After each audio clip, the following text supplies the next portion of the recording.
Thank you, MC, invited panelists, ladies and gentlemen, welcome to the speakers' debate on sustainable development goals and the development issues. I am delighted to see that so many of you have joined us here today. This is the third in the series of speakers' debate for this year, and the third being live streamed to allow citizens outside Suva to join the debate. You will note that I am deputation for the Honourable Speaker, who is out of the country at this time. She sends her well wishes for another successful year. Those of you who know Honourable Speaker well will know that she is very passionate about development issues. The adoption of the Sustainable Development Goals, the SDGs, was an important step forward. A continuous challenge for Parliament is how it can better engage with the SDGs. The speakers' debate are one way for the Parliament to raise awareness for these issues. The speakers' debate series provides a platform for national discussion on SDGs and on key development issues. The debate brings together diverse opinions, and this will lead to a rigorous discussion on these important issues. As you can see from the panel before you tonight, we have brought together voices from government, the opposition, civil societies, and faith-based groups, and from our youth. Before I go into the details of the format of today's event, I would like to acknowledge the continuous support and partnership of the UNDP, which has enabled Parliament to raise the profiles of the SDGs in Fiji. For today's debate, we will look at the participation of youth. We know that the youth of Fiji today are the key agents of positive change in our communities, with an increasing number and dynamism. However, youth as a key segment of the population has traditionally faced challenges in fulfilling their potentially important roles. These challenges in the Fiji context include cultural norms that hinder access to decision-making and lack of economic and other meaningful opportunities. SDG 8 on recent work and economic growth promotes sustainable, inclusive and sustainable economic growth, full of productive employment and decent work for all, and make clear commitments in its target by 2020. The proportion of the youth not in employment, education or training should be sustainably reduced. By 2030, achieve full and productive employment and decent work for all women and men, including young people, and for the people with disability, and equal pay and equal work. SDG 16 talks on the importance of ensuring that decision-making at all levels in a society should be inclusive and participatory. This is, in fact, challenges our level in the society should be. This, in fact, challenges our communities in Fiji, whether we are making the most of the talents of our youth. Should we be including youth in our decision-making at local and national level, or should we respect our traditional and cultures? Today we will learn the key barriers and key entry point for engaging youth, what actions done to promote youth engagement, the policies that are there, and ways to promote principles of equality and non-discrimination. The theme for today's debate is on youth, and the title that the panelists will speak on is, do communities in Fiji value the voice of our youth? The format of the debate will be that I will introduce each panelist, and then each panelist will speak on the topic for up to 7 minutes. To allow for plenty time for questions and debate, I ask the panelists to stay within the allocated time. The first bell will be rung at 6 minutes, and then the final bell at 7 minutes. After all panelists have spoken, we will open up the floor to questions from the audience.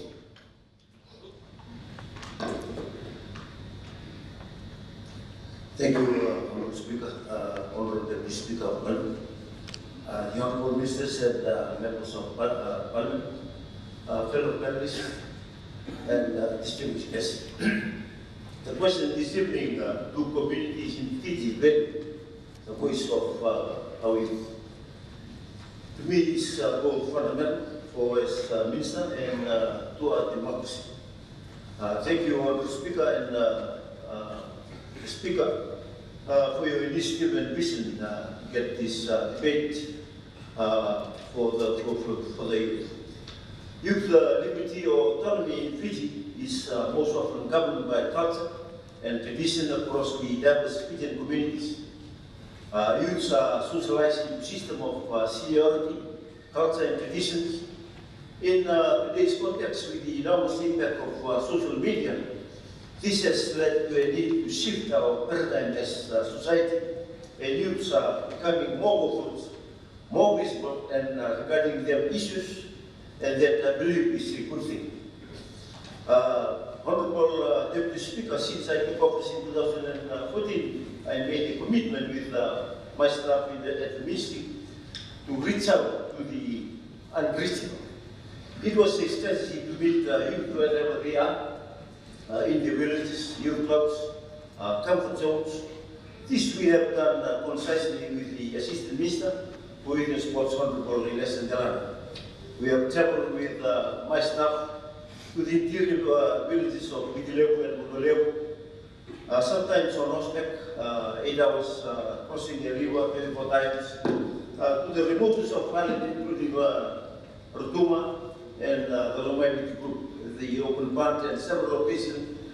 This is to reach out to the youth. Honorable Deputy Speaker, during this visit, we got to hear the voices of young people and their demands, and design plans and provide the necessary intervention to meet their development needs. Our town sessions are always fruitful, after which the ministry then tailor-make programs and training and assistance to meet specific needs that we get from the town session. We have been to several villages in Tadau, visited villages in Ovalau, also in the Upper Lomai, and very soon we'll go into the land. I've just planned to return to the north at the end of this week to visit some youth groups in the interior of Mo and Maduata, which I missed out in my earlier visit, while Assistant Minister, the Honorable Delano, will visit the Conrad. Last week, as I've alluded before, Southern Law is on the target. Most rural areas, without youth clubs, nor do they have any knowledge of the existing services they can utilize. The Honorable Deputy Speaker, this visit created awareness of government services, programs, and assistance available to benefit every young Fijian. We encourage you to form youth clubs and register with the ministry to access assistance from other agencies and government ministry. Since we took office in 2014, both I and the Assistant Minister has visited 287 villages and youth clubs in the Western Division, 120 in the Central, 65 in the, including Kio and Rabe in the Northern, and close to 100 in the Eastern Division. For the Western alone, this includes 92 villages in Naronga and Rosa, 90 villages in Ba, 15 in the province. We have distributed a total of 65 villages in these provinces, as well 14 in Naronga and Rosa, 33 in Ba, 18 in Ras, respectively. And times does not allow me to break down statistics of other division. This grant support clubs to current development activities. The Honorable Deputy Speaker, the Ministry of Youth and Sports is government's custodian of non-formal education. In Fiji, and all training we provide is demand-driven. Annually, the Ministry conducted an average of 30 training courses per division, while half is skill-based training. They are delivered to meet the needs of young people, expressed by young people to foster sustainable livelihoods in rural areas. The Honorable Deputy Speaker, successful youth clubs have sprouted in urban centers in the Central, Western and Northern Division. Most are young entrepreneurs and business people contributing to the economic growth of our nation, even providing employment to fellow youths. The Ministry continues to assist them grow. The success effects of reaching out to the unreachable and considering their voices. Youth voices matters in any democratic and developmental process. It influences how and where we deliver and our service. We in turn encourage communities to listen to youth voices by the youth voices by following example to address issues that affect their progress, involving them in every sphere of development and dialogue to understand communication best practice at every level of engagement, and communication has to be two ways. Their participation in decision making is at the grassroots level, Honorable Deputy Speaker, is a vital component of development as we try to provide opportunity and platform to airwaves and the respected rating matters that concern them. This is in line with our Constitution. Communities include the Vanua, faith-based organization, and other stakeholders need to show that youth decision matters, affirming the youth's involvement as willing participants in piloting their future direction. That means you want to partner with communities, civil society, organizations, and more, and collaborate at all levels in providing youth forums. The Honorable Deputy Speaker, there is no doubt that we value our cultures. It is part of our DNA. I may be defined as an elder, and and others appreciate the fact. And thank you very much for the opportunity. Thank you very much, The Master of Ceremony, the Deputy Speaker of Parliament, Honorable Nadal, my fellow panelists, distinguished guests, members of the Diplomatic Corps, and members of the public. Nimbula Naka, a very good evening, peace and blessing be upon you all. First and foremost, all thanks and gratitude goes towards the God Almighty for giving us this life, a life in this beautiful country, and the opportunity to be present here to discuss a very important topic. Thank you, Honorable Deputy Speaker, for providing us this opportunity. And tonight I will present my organization's thoughts on this debate, a debate topic which is very relevant in the building of the nation today for future generations, and which is in line with the Sustainable Development Goals. Tonight I am presenting the Fiji Muslim Youth Movement, which is a subsidiary organization of the Fiji Muslim League. The Fiji Muslim Youth Movement was formed in 1981 after amalgamation of two prominent Muslim youth bodies and subsequent amendment of the Constitution of the Fiji Muslim League to institute the new youth movement with the aim to enhance youth activities, particularly in the field of education and training. The vision of Fiji Muslim Youth Movement is to produce dynamic youth leaders who will pioneer social change by acquiring knowledge and wisdom and practicing dawah, which means the spreading of Islam, with assertiveness, communication that is convincing and effective. Furthermore, to provide forums for Muslim youth to discuss issues of concern and to bring about greater awareness on all contemporary issues from an Islamic standpoint, keeping in mind that we live in a multicultural and multi-religious society. The Muslim Youth Movement acknowledges the need for the youth voices to be heard and have a say in the national building process. Our membership base, which is generally high school students and tertiary students, are very fortunate that there are structures and avenues and opportunities present within the organization of our community that allow youth voices to be heard. Since the Muslim Youth Movement operates under the umbrella of Fiji Muslim League, we are glad that the systems and processes that have been put in place provide opportunity to the youth of our community to form branch-level communities, representatives of which make up the National Executive Committee of the Fiji Muslim Youth Movement. The National Executive Committee operates an office in Sangula, Suva with an administration staff. The National Executive Committee meets on a bi-monthly basis to plan and execute national training and development activities for branches, and we also host an annual sports-based inter-branch competition. Furthermore, the Muslim League requires all 26 of its branches to have at least 2 youth representatives at its main branch meetings. The purpose of this is not only for training and development, but also for the youth to raise their concerns on issues that affect the youth of that particular community. These 26 branches of FML, Fiji Muslim League, together with their 3 subsidiary organizations, form the Council of the Fiji Muslim League. Fiji Muslim Youth Movement, being a subsidiary, has a seat on the Fiji Muslim League Council and has equal voting rights as other members of the Council. The key barriers that our organization faces are the loss of skilled youth due to migration.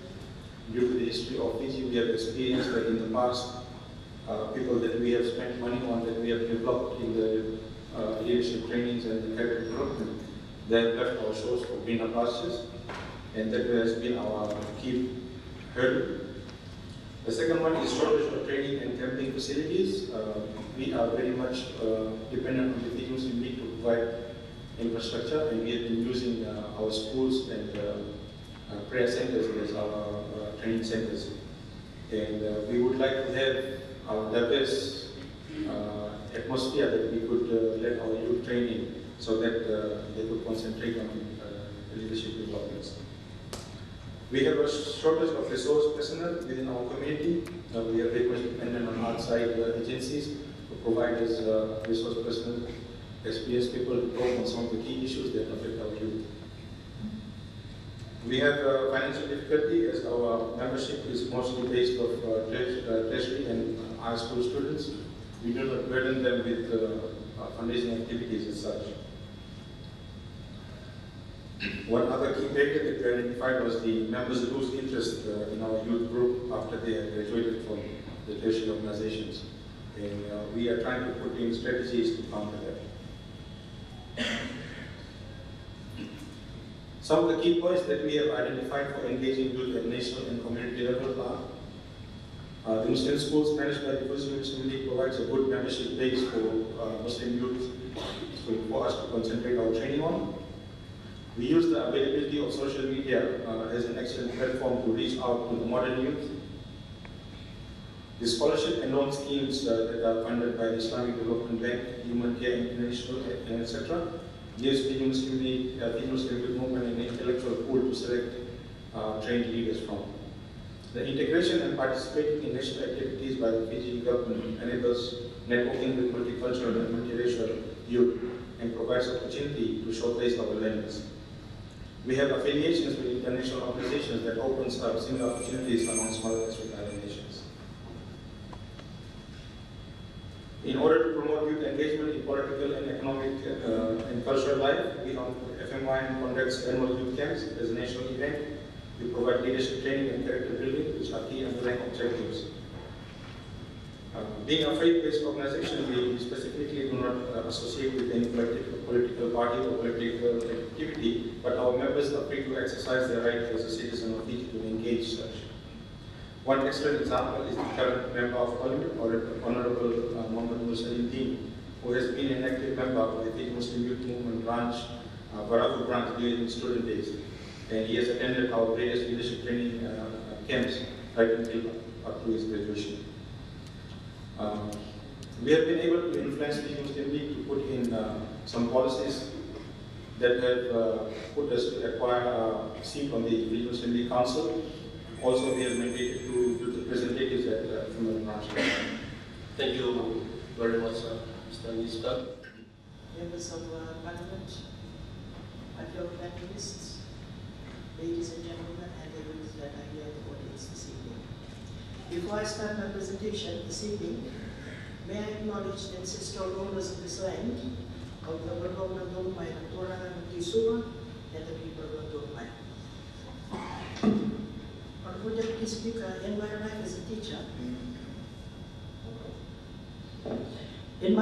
teacher, for more than 30 years, I have enjoyed interacting with young people, listening to them and learning from them.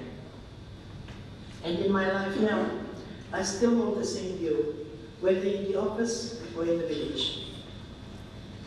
To value the voice of our youth, we have to look at what is important to the youth and their future. What they have articulated at different fora, as oftentimes, we as a community do not really value their voices. First, I would like to examine the definition of youth in Fiji as those between the ages of 15 to 35 years. This view then has created its own challenges and issues, as it has included a wider and broader spectrum of people, which would include, according to the Bureau of Stats, at least 1/3 of the population of Fiji. Secondly, there are 6 issues that the youth have stated to us that are relevant and important to them.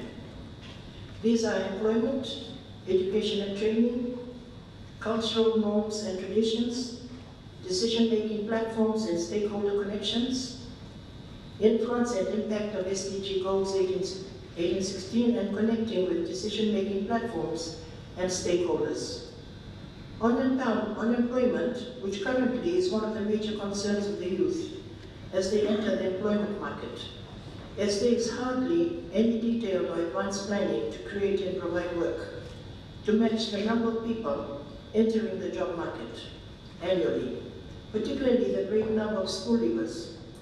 Without proper national planning, unemployment figures, particularly of the youth, which range from 15 to 40% according to some recent figures, will be difficult to lower. Neither can we base our numbers on the 8% unemployment figures of the Fiji Bureau of Stats, based on national average in planning employment, on an aging population growth, with retirement pensions, employment benefits like FNPF, and insurance benefits. The National Employment Center, Honorable Deputy Speaker, a provision that was set up in 2010, has only managed to place 5,685 people in employment up to 30 March 2017. This covers only a small portion of school leavers in any one year. Those waiting in line include people with master's qualifications, degree holders, diploma graduates, trade certificate people, and many others with a different variety of qualifications. On education and training, Honorable Deputy Speaker, there is an ongoing effort by the Ministry of Education to provide all types of courses and programs up to year 12, that is Form 6. At the end of year 13, Form 7, a so-called merit-based scheme concentrating solely on marks in the Fiji 7th Form exam is awarded to 630 students, scoring 300 plus marks out of 400. All training expenses are paid for in addition to an assurance of a job at the end of the road. The hundreds of others who pass with marks below that cutoff point are eligible only for a student loan scheme, which is the TELS. Marks alone, Honorable Deputy Speaker, in an education system where the best schools, meaning the high-scoring ones in the Fiji external exams, are usually those in the urban areas, and you know which ones those are, where the teaching facilities are superior, the syllabus and curriculum are adequately provided for, and the teaching staff have the necessary specialization. In addition, these schools are backed and supported by a well-off school community, with mostly middle-class parents who are more than likely to have good educational, business, professional, and technical background. To add to the difficulties, there is no means testing for the toppers scholarship holders. In this respect, Honorable Deputy Speaker, schools in rural areas and maritime districts, that is in remote and rural areas, which are attended by mostly Itoke and other rural workers and fishermen, come off second best, as the best determinant of high marks is the quality of the school. It is more likely than not that schools with the best provisions would attain better marks than those with inferior facilities. This system, Honorable Deputy Speaker, does not meet the criteria of transparency and social justice in ensuring that all communities are considered for the long-term interest of the whole nation. The net effect then of the current policy will deprive some communities in being represented in certain professions. For example, if merit alone is considered.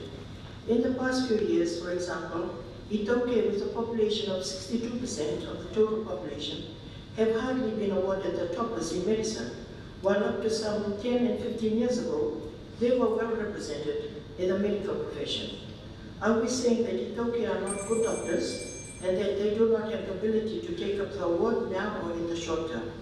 And on cultural norms and traditions, our youth must have good grounding in their own cultures, traditions, and be be conversant in their mother tongue to be able to support other multicultural people that we have here in this country. So, Honorable Deputy Speaker, in terms of the youth, what is important to them are those issues that I have already highlighted, also their cultures and languages, and also the decision-making platforms. It is good that they are coming to the Youth Parliament. Forum like that is very important for the youth voice to be heard. And just lastly, in terms of SDG 8 and SDG 16, promoting sustained, inclusive and sustainable economic growth, full and productive employment and decent work for all, and SDG 16, promoting just, peaceful and inclusive societies. Honorable Deputy Speaker, may I just finish? Within the area of inclusiveness, I would like to bring to your attention the issues on LGBTQ, that is the lesbian, gay, bisexual, transgender, and questioning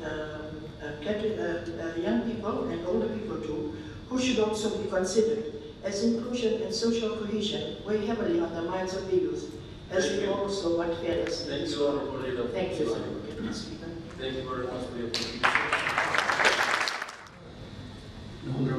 Honorable Deputy Speaker, fellow panelists, members of the audience, I'd like to acknowledge the traditional custodians of the land upon we meet and gather this afternoon.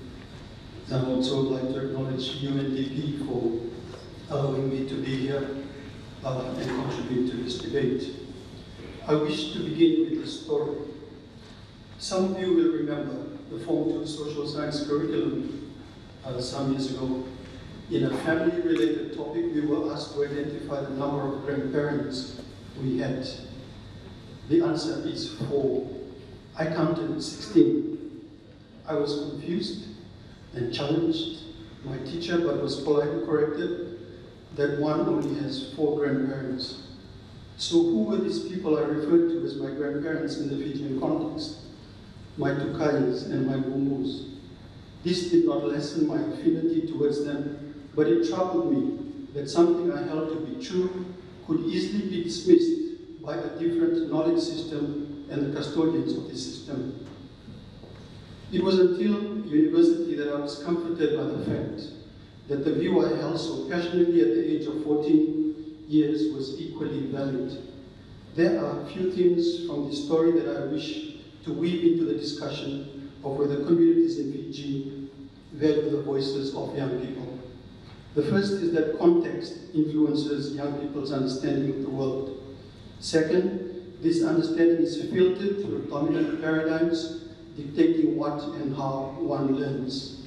Third, young people have a degree of free will to exercise their voice, but in schools, for example, they are often up against teachers who embody a one-directional learning system. Lastly, there is potential for liberation, shaped by enabling conditions. For me, that place was the university. Here I felt I could do justice to my 16 grandparents. So, do communities in Fiji value the voices of youth? Our response is context dependent. This is complicated by the fact that youth is not a homogeneous population with diverse faces and positionalities. Evidence suggests that young people have a marginal voice in many spaces. Where they do, their voices really impact on the decisions that influence their lives. In Fiji, this largely stems from generational and power differentials between adults and young people.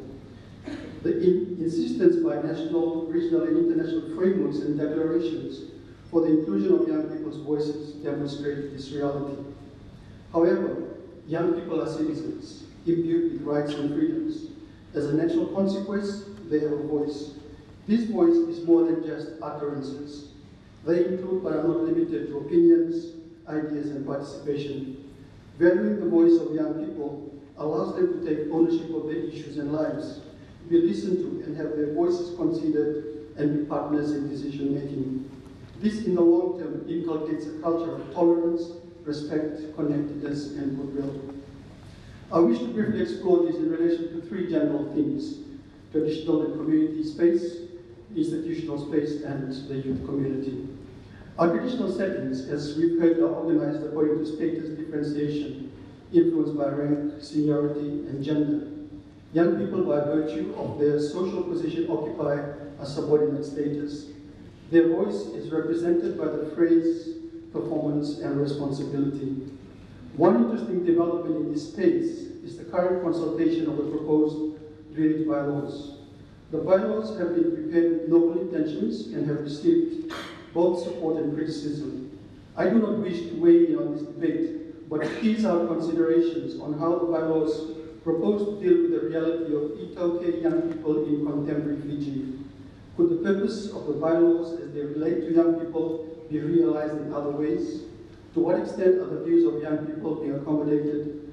Are there synergies between the proposed bylaws and the national youth policy? Fiji is to be commended for having a national youth policy. The policy espouses the principles of equality, sustainability, participation, and inclusivity, and transparency and accountability. These principles include a political dimension, but one which is not explicitly acknowledged in the policy. For example, in relation to vulnerable youth, the focus tends to be based around a deficit approach. There is evidence to suggest that vulnerability is also caused by oppressive structures, and thus imperative to acknowledge in such a document. There is mention of civic education, but what this entails is missing. Developing civic-minded and critical young citizens requires an understanding of Fiji's socioeconomic and political history. The success of the national youth policy will depend on the impact it has on young people. I'm not aware of how the policy is currently measured, but it would be beneficial to develop a list of indicators and an inventory of success stories. This will ensure that the principles identified in the policy work towards becoming active, not passive aspirations. There is the growing trend of young people exercising personal agency, either as individuals or in groups. Much of those we see exist in the urban areas. And much of what they do is visible in social media. Social media platforms extend this visibility. Many of these young people engage in volunteering, create opportunities for themselves, and develop individual and collective identities based on interests and issues. I'm often cautiously optimistic about young people or youth collectives that do things on their own, particularly if they're referred to be conformists. This is because they can get caught up in a dominant rhetoric of individualization and responsibilization. I don't wish to discourage or downplay their contribution, but my point is that many young people still need to be assisted, even if their values and interests don't align with the ideals held by governments, communities, civil society, and faith-based groups. I will go briefly into the three conclusions that I have. Firstly, I think we need to have an inclusive conversation about the kind of Fiji that we want, and young people need to be part of this conversation. Secondly, I think young people have allies, but they need more allies, adults and young people. At times, adults just do not know how to become allies for young people, and they should be supported in this role. And finally, we need to engage in more research for young people and with young people. Thank you. Thank you.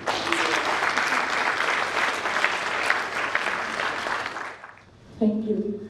The Honourable Deputy Speaker, Mr. Ruben Natal, Honourable Members of Parliament, CSOs, reps of private sectors, fellow panelists, and to all the young people here this evening or watching via live stream. It is indeed an honor and a great privilege to be part of the speakers' debate, and thank you to UNDP and the Parliament for giving me the opportunity to represent the National Youth Council of Fiji to highlight our perspective around the theme. The communities in Fiji value the voices of the youth. Mr.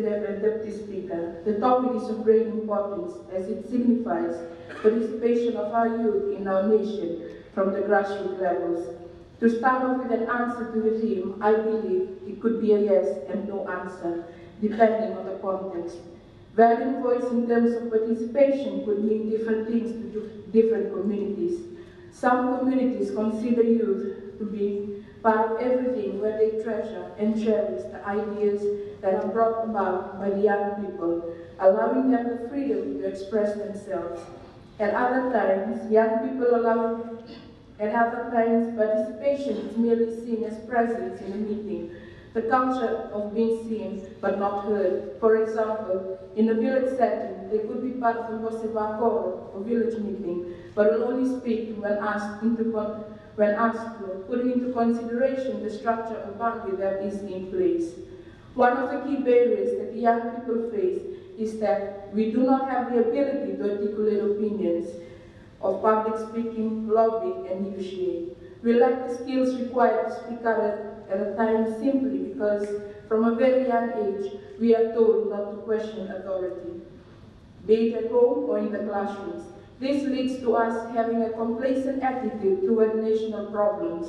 We have become used to the idea of fitting in and standing out is seen as not normal. Thirdly, youth participation is hindered due to the difference in opportunities offered to youth in rural and urban settings, whereby financial constraints do not allow participation. We have the same individuals participating and representing us youth in national and international spaces each time. This practice of elitism, both by organizers as well as youth participants, do not allow for capacity building among other youths from different backgrounds. However, we have made some improvements on how we factor in youth voices in our nation. Governments, CSOs, faith-based organizations, private sectors, and donor agencies have recognized contribution of young people to national development and have started inviting youth for participation in national dialogues, consultations, and forums. It falls upon us youth to seize these opportunities, however big or small, and make sure we are heard. Availability of donor funding has increased for youth initiatives and projects by youth groups with more room for improvement.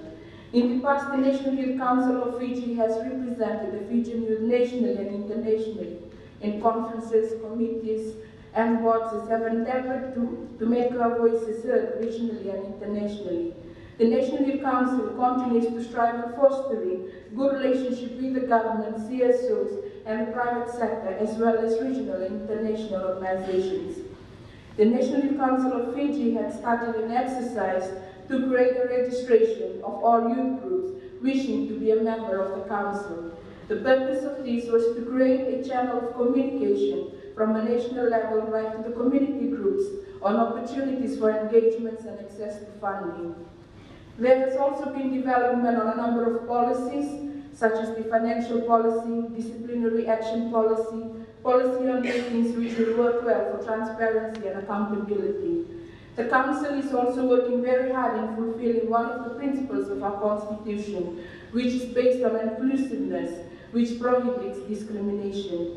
This ensures that youth of diverse background is represented by the Council.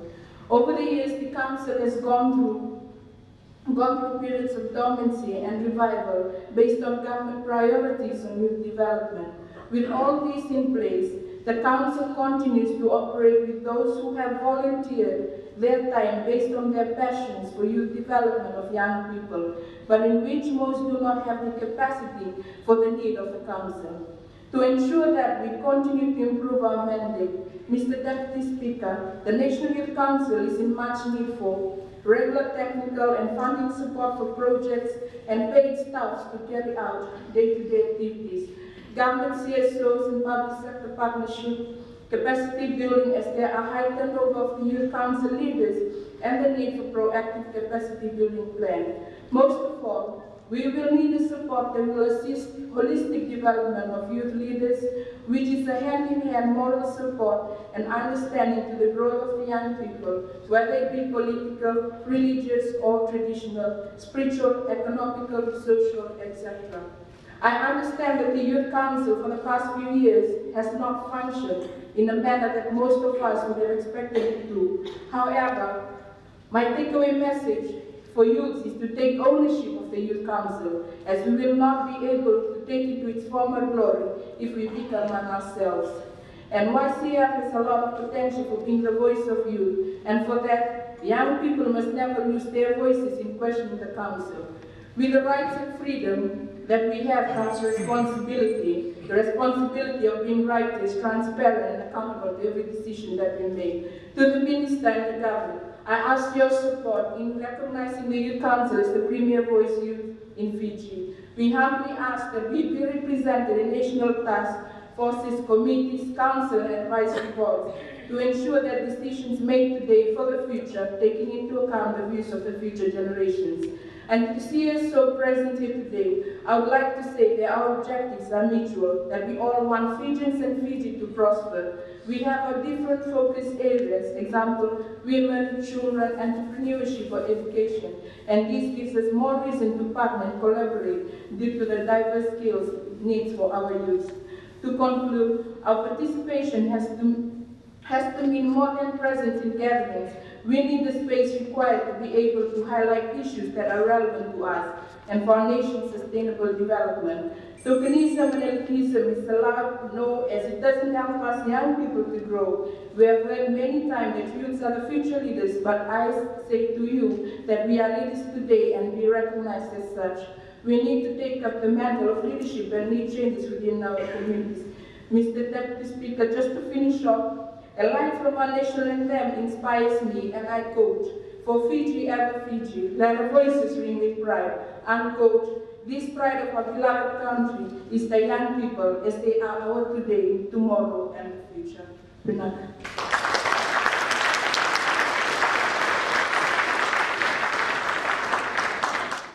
Thank you, Deputy Speaker. Honorable Chairperson, fellow panelists, and ladies and gentlemen, please accept my warm greeting and best wishes. I'm happy to be one of the panelists in the Fiji Parliament Speaker debate, and I'm grateful for this opportunity. I represent the Youth Division of Sri Sanatan Dharam, Pratniti Sabha, Fiji. It has been a privilege to present, promote, and safeguard the religious, social, economic, and educational interests of all its members. Our modus operandi is driven by our vision, mission, and moral values, which are committed to the Vedic doctrines shown from the Holy Ramayana, Bhagavad Gita, and other Hindu sculptures. Sanatan Fiji is a political organization and has democratic government and governance. In this presentation, I will focus on the youth division of the Sanatan Fiji, which is committed to building the social, economic, political, and educational development of Fiji. The Sabha regards the members of our youth division as vital in moving the nation forward and taking the responsibilities of its leadership as well as the development of the nation in days ahead. Moreover, we prepare our youth to help in addressing the terrible crisis yielded by climate change and other unwanted social evils caused by drug taking, violence against women and girls, depression, suicide, and robbery with violence. These problems need to be addressed, and our youth can play a crucial role in national development. We realize that the youth have the potential to address the challenges of the modern era. However, they need the support of governmental, non-governmental, and faith-based organizations. Fortunately, Sanatan Fiji has come forward and established a youth division and supports it morally and financially. It also prepares us through the education programs to take up community projects. We began by educating and preparing the members of our youth group. In our first education workshop, we provided education in human values, comprising moral values such as truth, peace, love, righteousness, and non-violence. It was followed by workshops for leadership and administration, including budgeting and financial management. We also helped our colleagues to construct a leadership platform for lifelong learning, emotional wellness, and peaceful coexistence amongst all Fijians. We understand that these values stem from the Vedic literature and are now universally recognized. We also take workshops in democratic governance, taking values such as teamwork, freedom, and participatory decision-making. We acknowledge that the greatest strength of our democratic governance is harmony and amity. This is consistent with the Fijian Constitution of 2013. Having prepared the members of this group, we moved into our first community project cleanup campaign in the Nantawa area in collaboration with the community members. Besides cleaning the area, we tried to destroy the breeding places of mosquitoes. In this way, we expect to control the waterborne diseases such as dengue. This is one of the major concerns of the Sanathan Youth Group. We will organize similar cleanup campaigns in future. We have included community counseling projects in our youth development plan. 3 such counseling projects are planned for the next 2 projects, one each in the 3 divisions of Fiji. These projects are partially funded by the Indian High Commission. We hope to empower youth groups in our 26 branches of Sanathan Fiji. We are grateful to Sanathan Fiji for establishing our youth division and expect to open subgroups in all Sanathan Fiji branches across Fiji. I conclude by underscoring that youth groups have the potential to contribute positively to the development of Fiji. I urge the governmental, non-governmental, and faith-based organizations to support them generally. Before I finish, our aim to launch the Sanathan Sustainable Development Plan 2030 goals that will involve enhancement of education, especially Hindi, gender equality, sports, health, and disaster management. Kind regards, the best wishes, Mr. Robert Singh, President of National Sanathan Youth Fiji, Vice President for National Sabha Fiji. Thank you very much.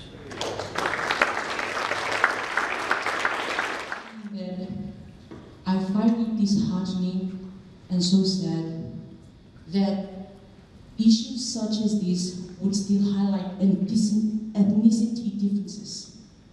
To the Madam Honorable Madam, playing the card of ethnicity between us cannot help us by highlighting statistics that shows that doctors of Itoke are not having scholarships.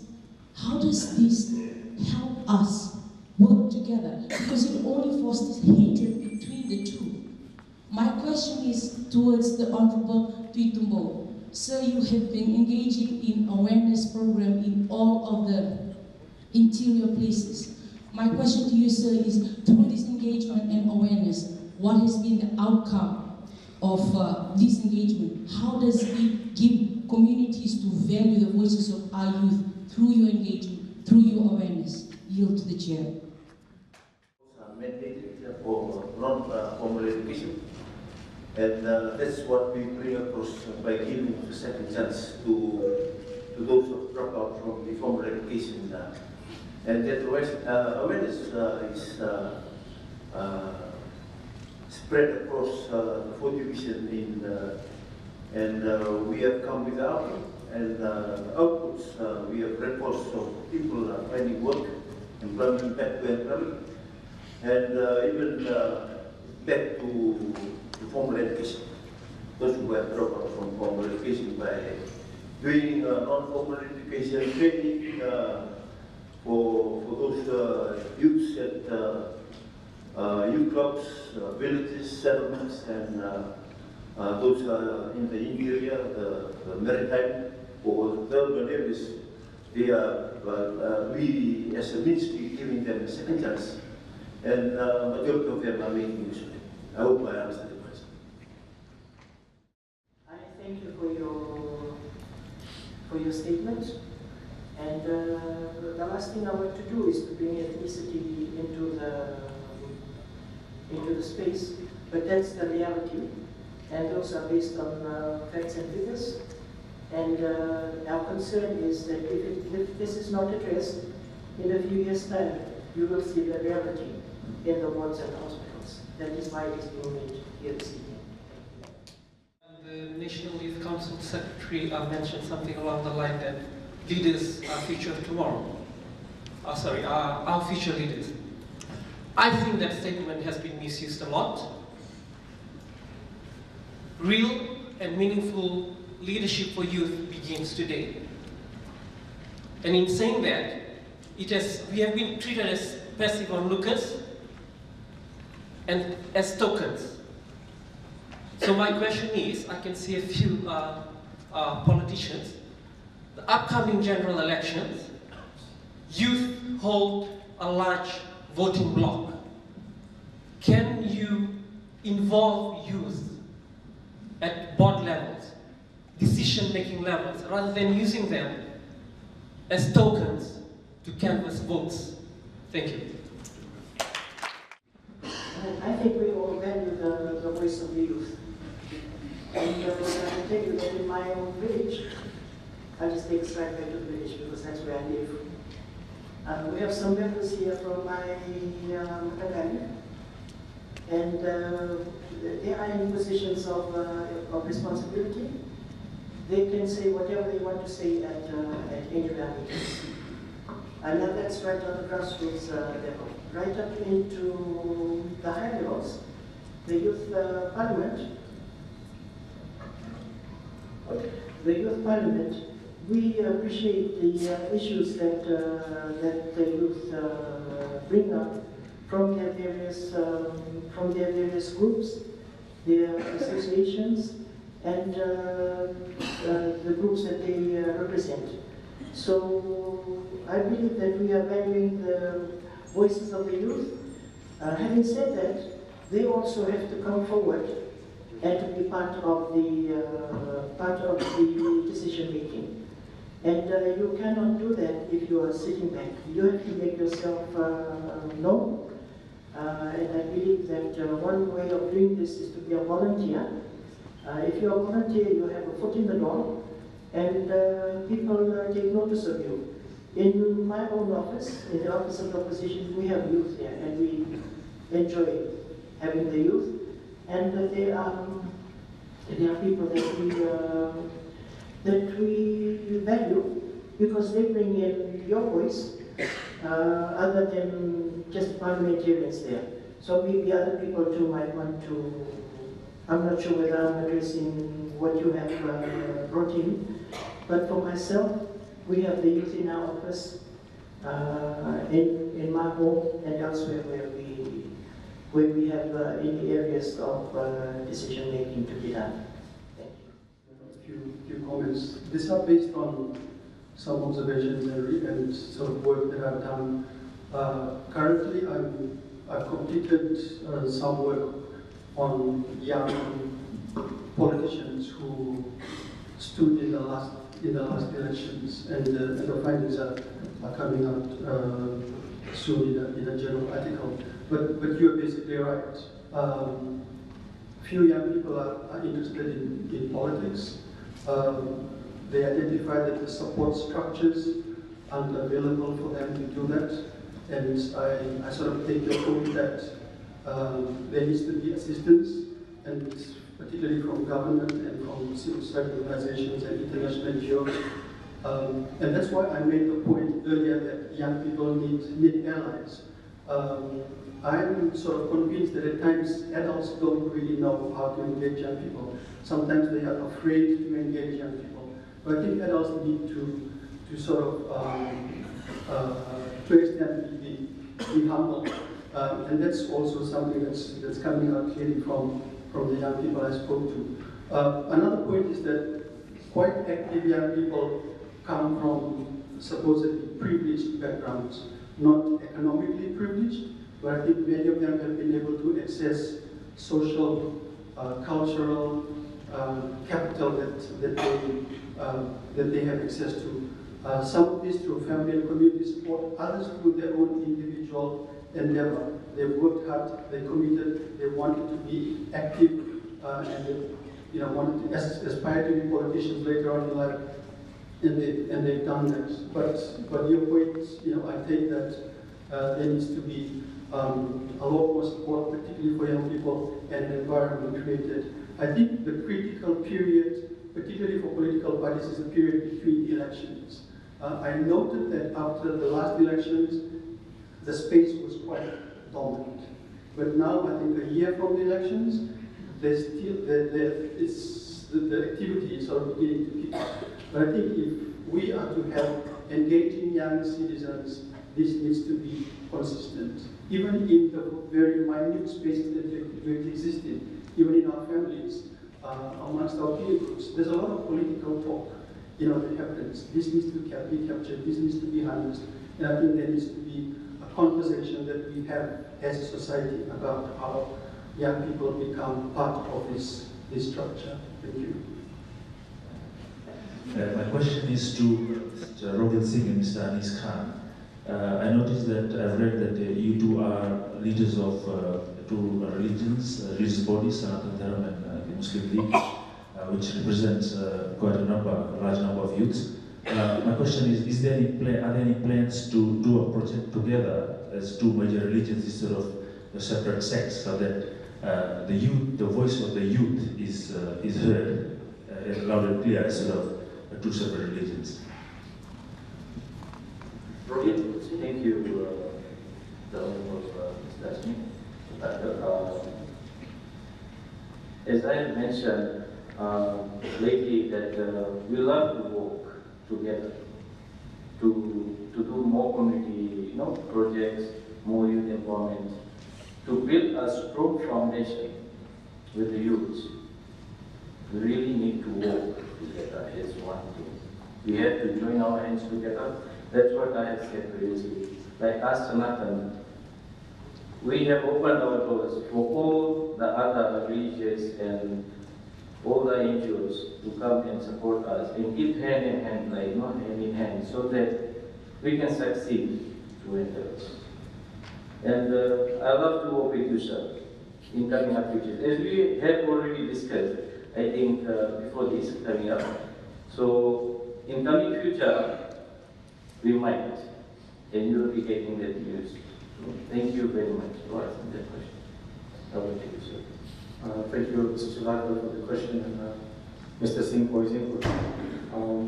Just to give a background, the Fiji Muslim Youth Movement has been sitting shoulder to shoulder with the Sanatans youth at some national level meetings, especially the Youth Council.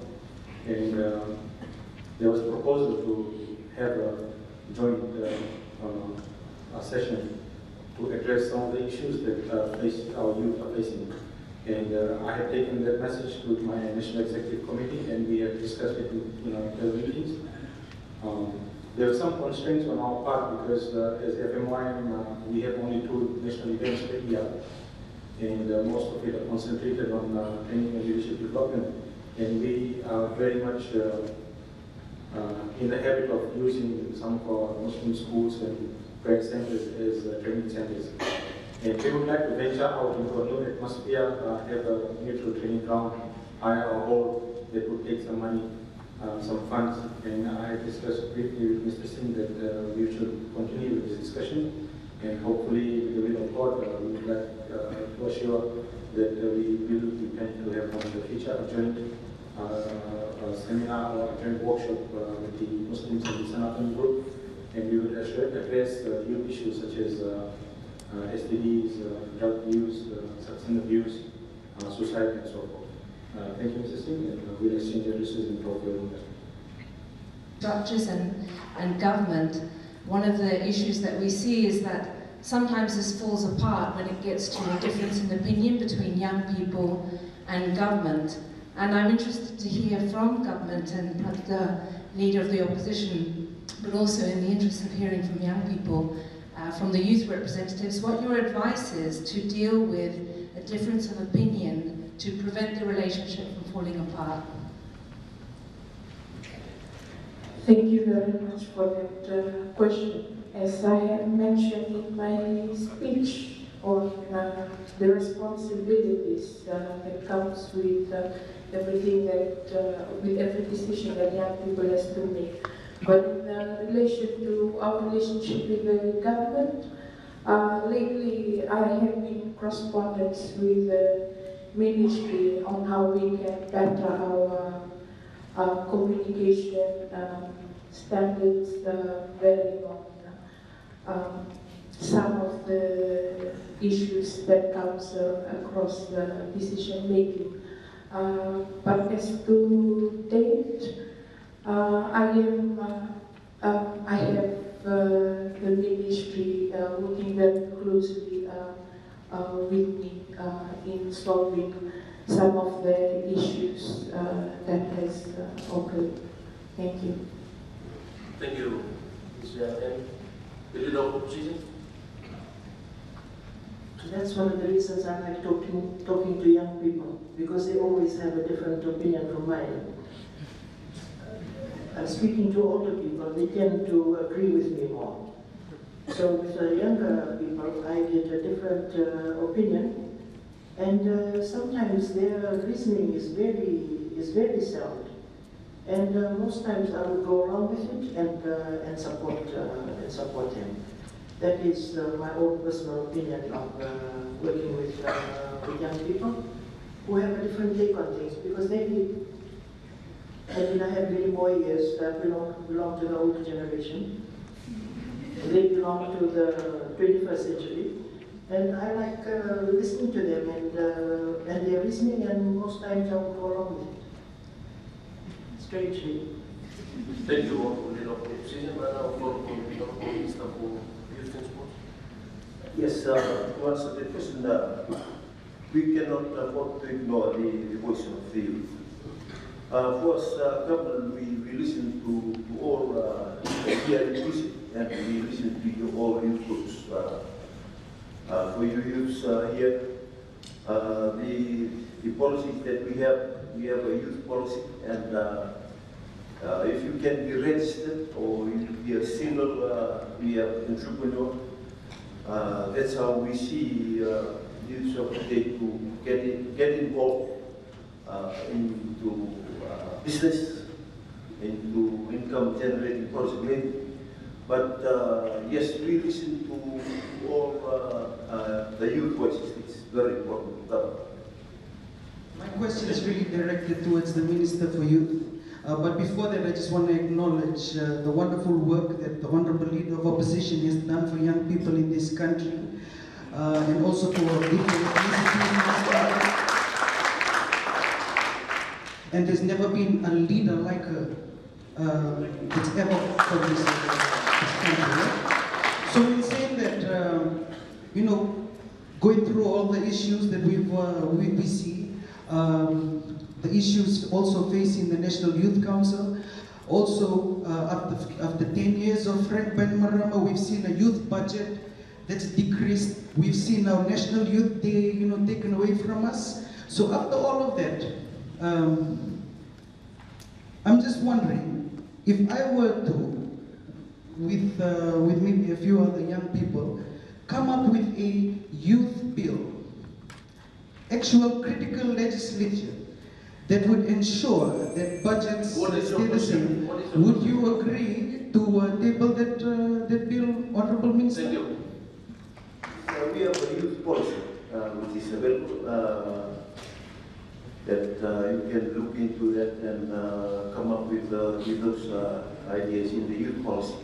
And the youth policy is open to all youth. We put it on our website and on our Facebook, so that we can participate annually. So annually we have a policy that comes from the youth, that we have annual conference every year. Before we used to bring it into ministry level, now it's gone down to the divisional level. So youths come up with those ideas that we work upon, we put it into a policy, so that it has been passed through cabinet. It has been passed through cabinet, and we use that policy annually. Thank you. Thank you, Honorable Minister. The allegations of mismanagement of funds and lack of accountability by the executives of National Youth Council. What has happened to all the funding that was given by the UNDP, by the government support?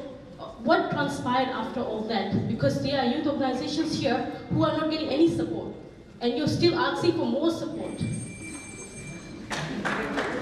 That question to the National Youth Council. There is no accuracy to that mismanagement and misuse of funding within the National Youth Council. But we work in relation to accountability. We are working on that, but we do not have any evidence to prove of that mismanagement. Thank you.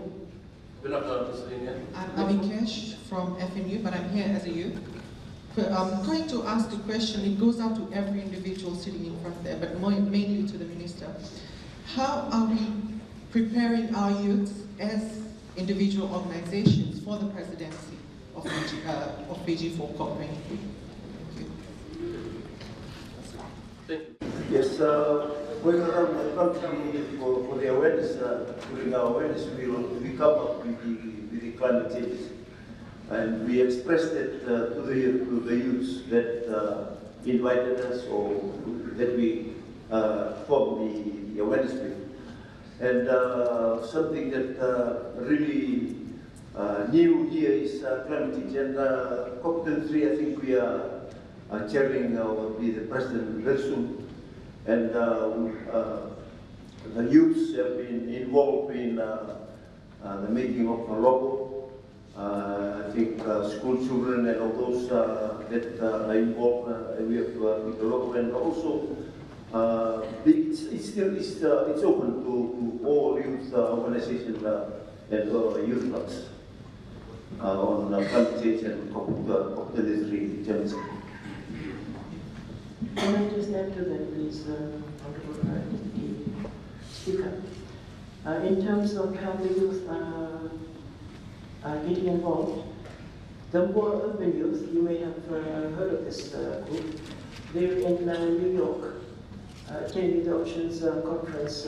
They've been very active in looking at climate change issues, and they made their way to New York to also to be part of the Oceans Conference and giving outside of things here in Fiji. So I think when you have a group like that who's already participating on the global stage, maybe there are other groups that we don't know of that are also involved in that situation. Thank you. Thank you. The next question. Request a quick 30-second intervention in first of all saying that why is it important to have this conversation, which is critical for our country, and not just even before elections, but really which is the elephant in the room for this country. I mean, the spaces on civil society is shrinking as it is, as well as for young people, and at the same time, the national budget for youth is shrinking. So it is important to ensure that whilst there is a shrink in the budget in space, there's some conversations about how we can engage young people to ensure that their priorities are actually part of the actual development agenda. I also just wanted to bring to the attention, and I think it's only fitting, that because Mr. Anis Khan is here, and he's very clearly mentioned modern youth, I'm just interested in picking your brain and asking, what exactly is a modern youth? Modern youth, although it is a bit difficult, but we try to compare it with the thinking of our community youth 20, 30 years back and those of now. Technology plays a very important part in that defining the modern youth. And having said that, we know that there are a lot of outside attractions which distract the youth from the functions that our community wants them to fulfill. And we are trying to put in strategies in place. We're trying to refine our leadership and character building trainings so that we counter those outside forces and we let the modern youth concentrate on the core functions that our community wants them to fulfill. So if I answered your question correctly of the definition of the modern youth according to the diminishing national budget, what can government do? But I also understand that there are young parliamentarians in the government side. Would you consider yourselves young people? Would you share the perspectives that other young people face? And perhaps, do you feel that you have a position and an impact in relation to perhaps what other young people might be feeling? It's just one curiosity, and secondly, I'm sort of just trying to generate some conversation, because I don't think Miki perhaps is satisfied with the answer that he's received. From the government side. So I'm sure they will be able to influence the Minister of Economy in terms of the youth budget.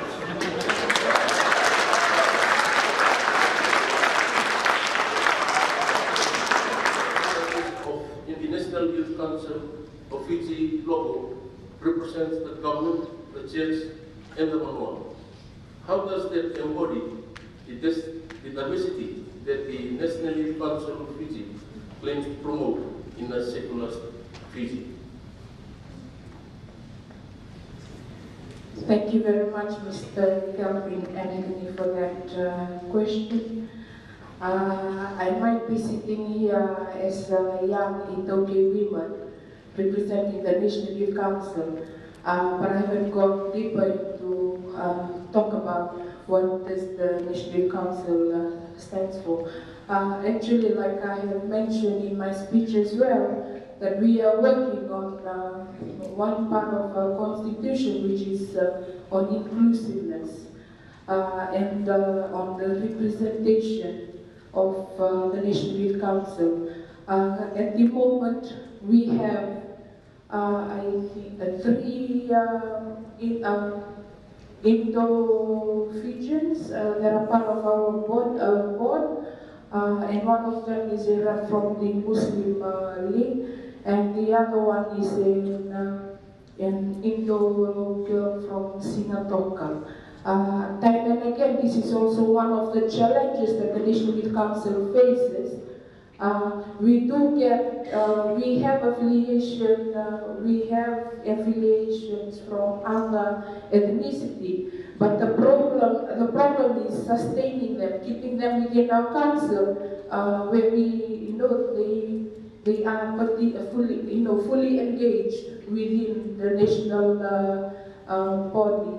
And I think it has come in from one of our rep from Nahua, who is from an Indo background. He said it's very hard to bring some of his friends out into the open because they're more comfortable in their own zone. But I'm very thankful that I have the other 2 reps here. Please, sometimes it's about the young people that are confident enough to voice the voices of the young people. But that's one of the things that the National Youth Council is looking at right now, how we have those that are already on board to bring in the other ethnicity into the council.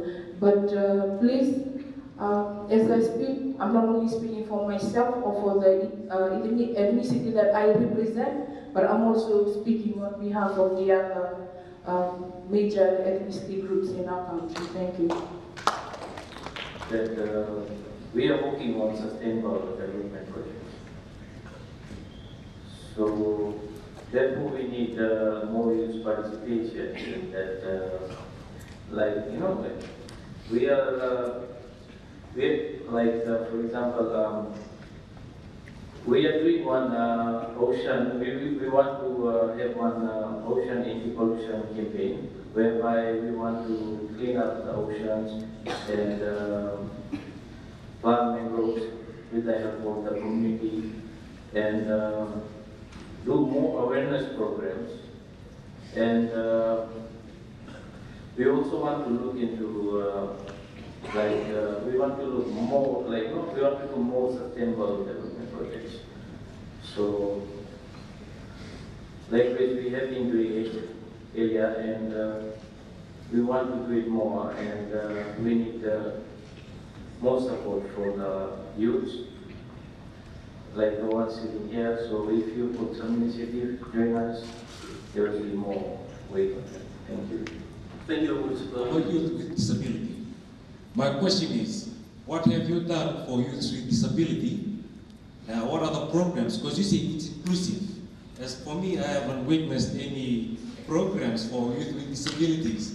And I would like to know what other programs have been done, or if not, you can give me a suggestion to help me so I can empower my youth with disabilities in the region to form a partnership. That's all.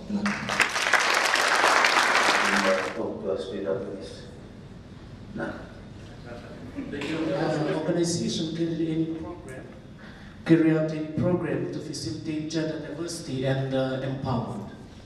Vinaka. The other one is the sports-based training camp.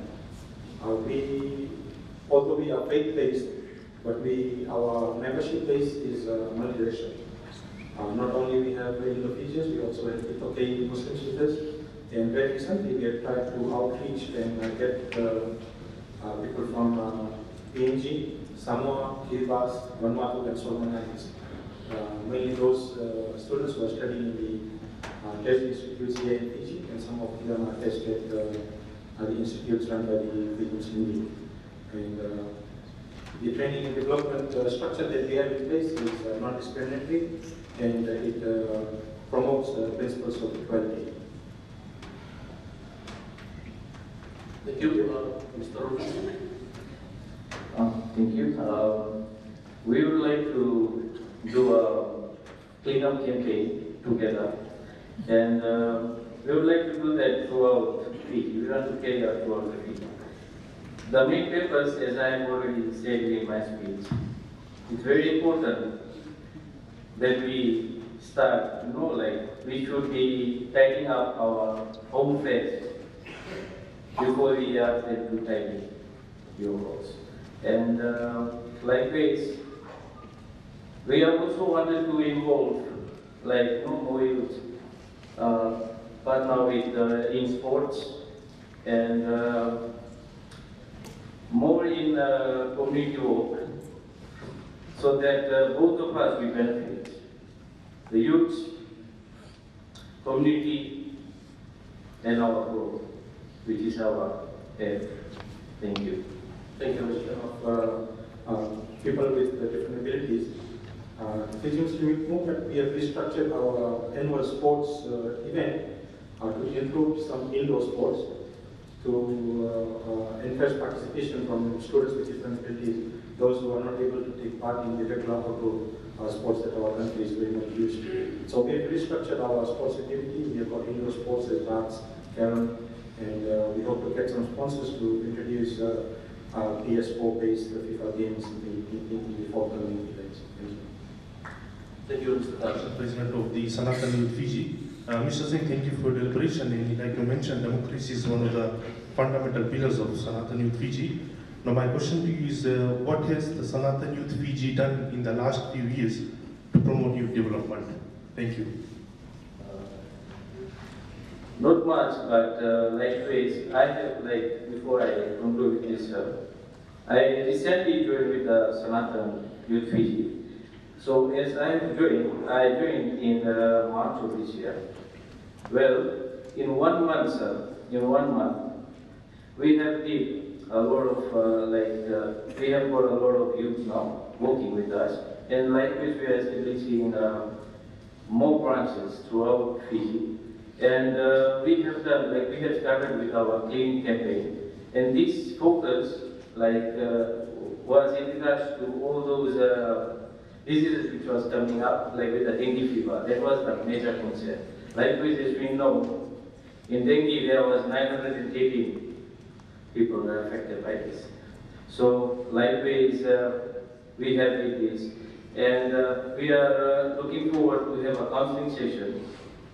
Which will be in 12th of next month, that is June. And that is going to be in USP, funded by Indian High Commission. So I'm looking forward for more youth to participate in that workshop because it's good for the youth of today, and it's a very benefiting counseling session. Thank you. Thank you. I'm Elvin Maraj, Member of Parliament, and for the information, still a youth. So empowerment by our Prime Minister for youth to stand in 2040 election and win is one of the Fiji First policies. My question actually goes to Ms. Lina. Transparency and accountability are what actually youth question these days. Quoting from your own speech, you said that in past, National Youth Council has not actually performed to the expectation. While you guys actually given the funds to work at that point in time, and you come up with this thing in your speech, what are some of the plans and strategies people have in future without the funds that will actually encourage youth to join National Youth Council? Thank you. Thank you very much for that question. Like I mentioned, I just came into the National Youth Council June last year, and at this stage, I think I have to say that we are currently reforming the National Youth Council. As I mentioned, developing stages of some of our policies. These policies will assist us in trying to combat those issues in relation to accountability and transparency. Thank you. Thank you. To the Deputy Speaker and also to the panelists, my name is Eve Nangyo, and I'm a representative of the Fiji Disabled People's Federation. Similar to the question that was raised by my brother that side, I'm just curious as to what specific, as to how your programs, how you can ensure that you improve access for youths with a disability. And not only youth with disability, but also the LGBTI youth with disability. Also, that we are inclusive to all disability, able, all those ethnicity, faith-based, and just for your information that we would like you to come over to the register. Just for example, we have one entrepreneur who was deaf and dumb. We assisted him in handicraft books 3 weeks ago. So we have that commitment in the ministry that in the government that we are inclusive and we would like you to come up and register. Any other panelists would like to comment? Yes, right. Can I make a comment? I think from observations, the questions are sort of testing to an extent the applicability of the national youth policy and its ability to deliver on its promises. I see that the national youth policy has thematic areas. I know in some countries, national youth policies have subcommittees, and those committees would have youth representatives. But I think I know that the national youth policy has a thematic area that looks at young people with disabilities. Perhaps that's a consideration that could be looked at, that you have these thematic areas with stakeholders that include young people. I think that will give some sort of sound applicability to the national youth policy. Otherwise, there'll be a lot of questions that will test its applicability. Thank you.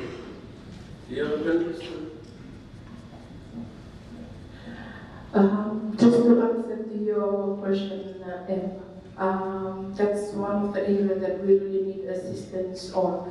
And I think just to let your group know too, that our Vice President is Rudy Senikula, who is part of the disability group. But the thing is, as now and again we have mentioned, it's about us young people coming forward.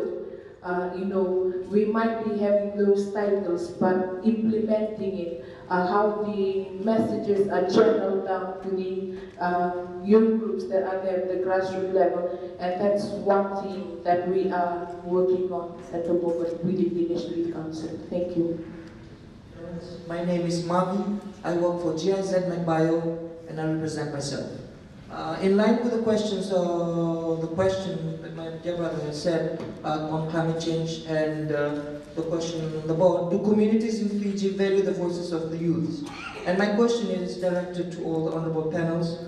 Is there a possibility we can still contribute to the national ocean policy, as this week is the national ocean policy in Fiji, and the next 2 weeks is the conference?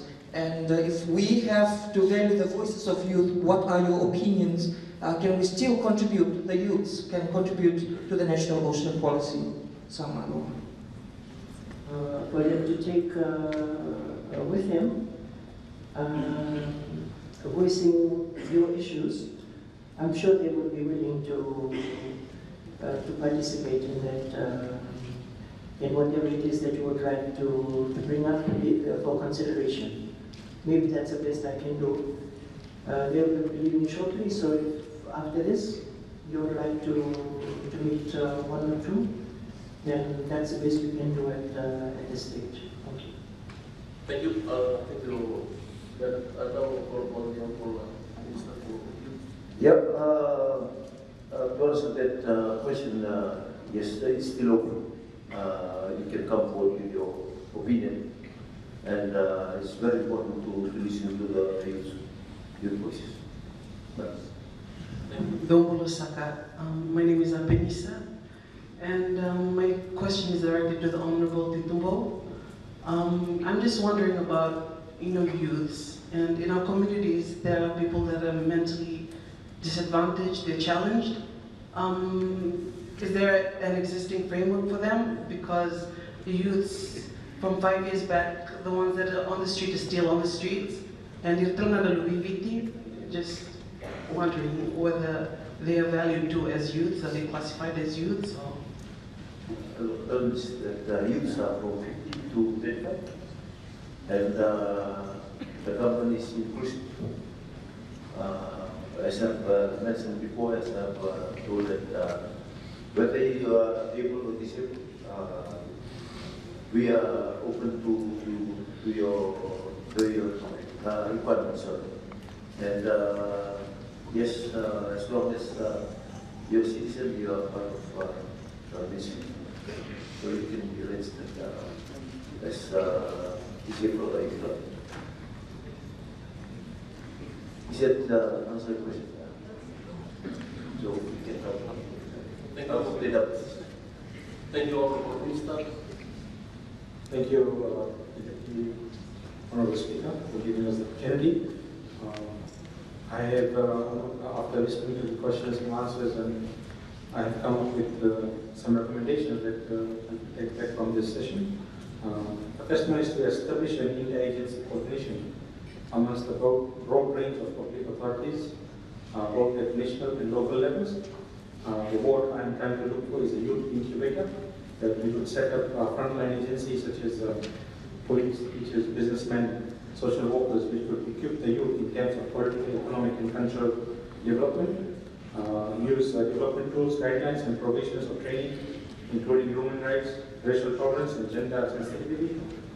And I would like to see some form of secondment of selected potential youths into government agencies, civil societies, and private sector, so that they could get a deeper insight into the policy formulation and decision-making process.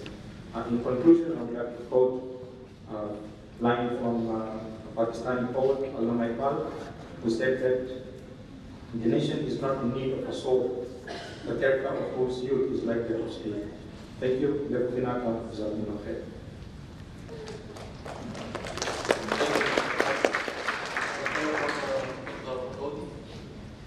Thank you, Honorable Speaker. I'm encouraged by the conversation that has been held tonight. I think government has quite a lot of challenges on its hands. There's been quite a lot of questions posed, lots of gaps and opportunities that exist. But I think it's a chance that everyone has to engage in conversation. And I guess when we talk about conversation, it means meaningful conversation.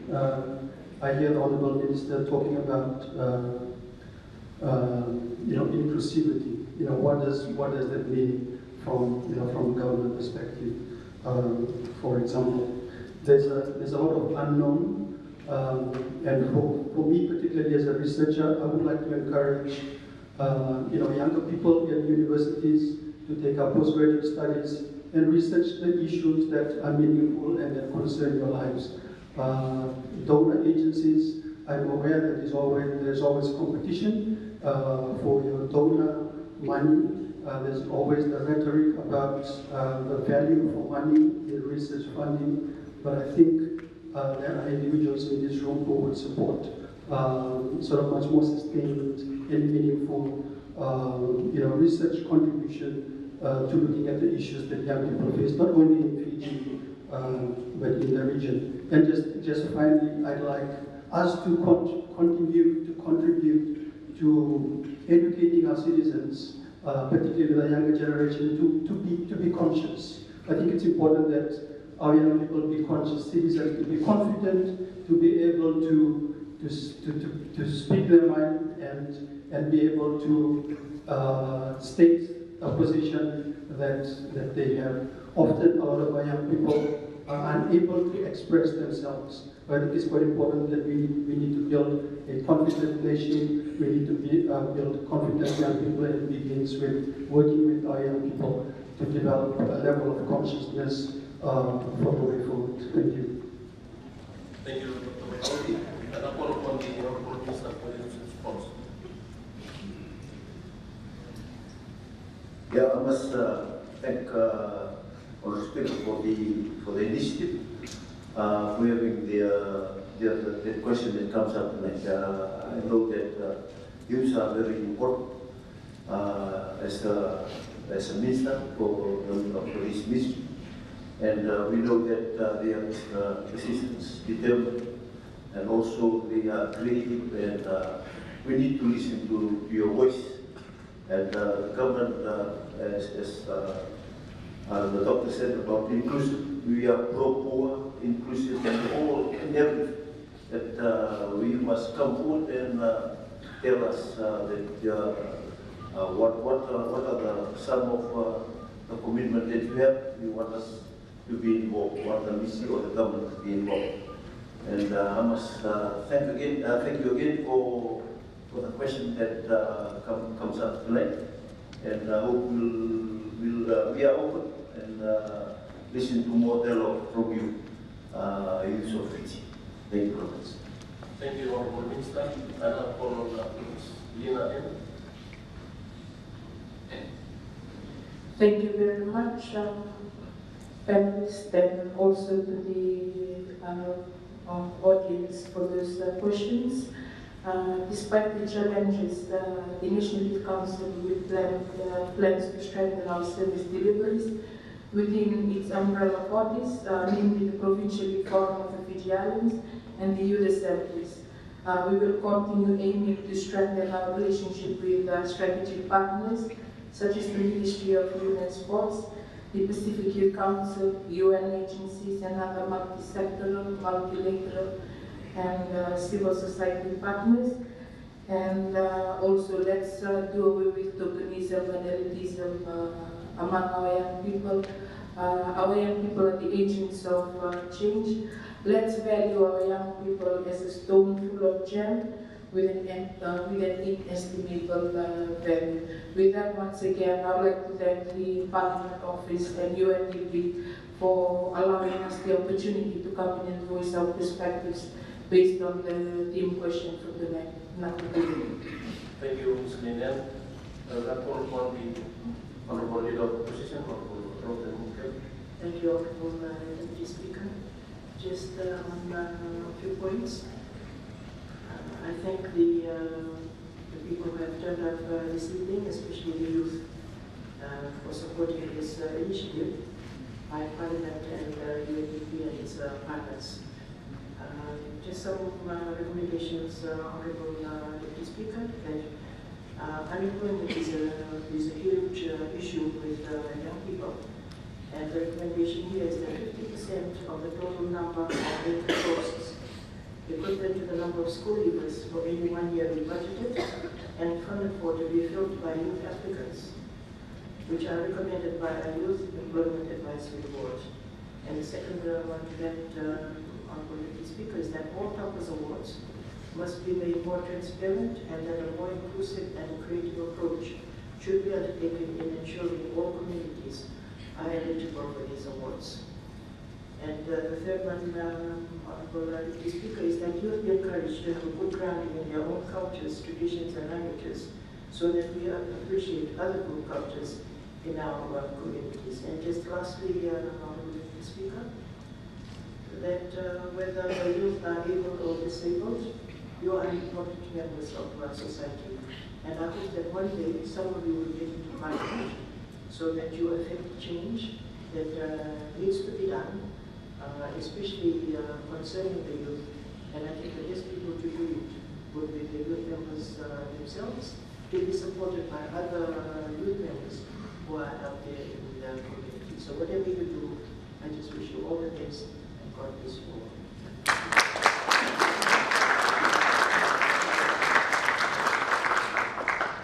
Thank you, Honorable the last one, Mr. Wilson. Thank you, Honorable Deputy Speaker.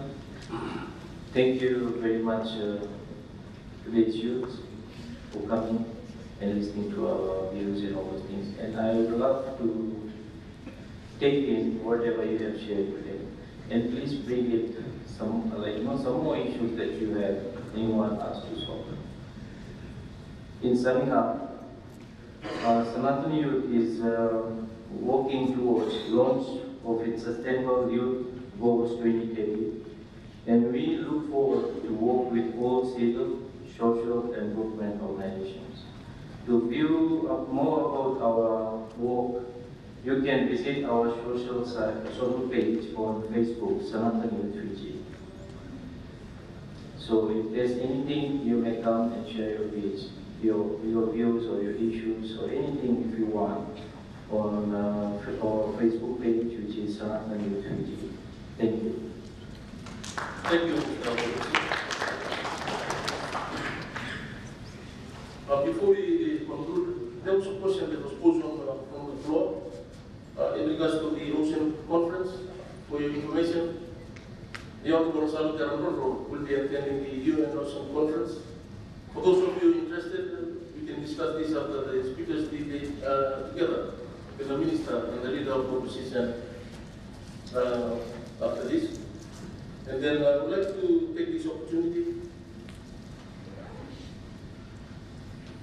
Okay, let's give a big round of applause to the panelists.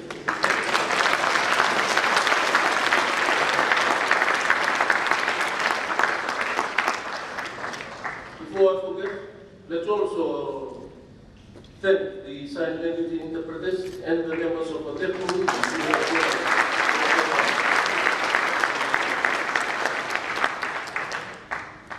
Thank you. I would like to thank each of the panelists for participating in the debate today, and to all of you for your questions and taking the interest in this important issue. In particular, I would like to thank those viewers that joined us through live feed.